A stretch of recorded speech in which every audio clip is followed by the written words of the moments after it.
Bonjour à tous, bienvenue sur la chaîne RCB Racing. Alors aujourd'hui on se retrouve pour une petite vidéo rapidement.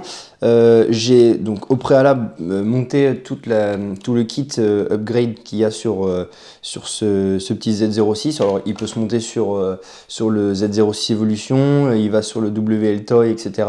C'est un kit qui va sur tout ce châssis là. Et donc là en l'occurrence je l'ai monté pour voir parce qu'apparemment il y aurait un peu de jeu sur certains montages. Personnellement, je vois pas vraiment de jeu en fait. Donc si on regarde un peu derrière, sur l'arrière du véhicule, je vais avoir un léger jeu ici. Mais alors pour moi, il n'y a rien d'alarmant, c'est normal, c'est du jeu mécanique quoi. Enfin, il en faut un petit peu dans tous les cas. Que vous ayez des pièces alu ou des pièces plastiques, c'est normal que... Là, j'ai vraiment vérifié les serrages à plusieurs fois et tout ça. Moi, ça me paraît sans souci normal ce genre de jeu là. Et vers l'avant on va être sur la même chose au niveau du train avant. On a un jeu aussi qui est normal, et là même si c'est même pas un jeu, c'est carrément que ma direction vient tourner un petit peu. Ici on va avoir un petit jeu aussi mais qui est normal dans tous les cas.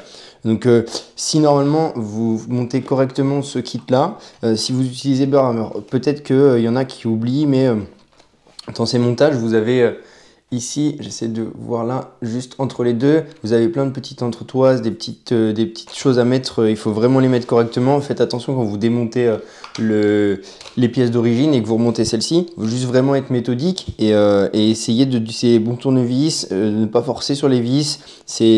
Tout est fait pour que ça fonctionne normalement. Si vous respectez ça, vous faites ça pas à pas, normalement il n'y a pas de problème. Si jamais vraiment il y a des soucis majeurs là-dessus, je pourrais faire une vidéo où on montrera et démontrera les pièces, mais c'est ni plus ni moins ce que j'avais pu vous montrer sur ce véhicule-là bien avant, par rapport au montage, démontage du train avant. Ça revient à peu près au même. Donc soyez juste vigilants, essayez d'utiliser les bonnes vis, les bons tournevis, mettez bien si vous reste des vis, c'est certainement que vous avez oublié des choses. Donc essayez de faire attention à tout ça, et si jamais vraiment vous avez un souci, n'hésitez pas à me dire en commentaire et j'essaierai de vous guider un maximum si je le peux. Voilà, merci à tous, au revoir.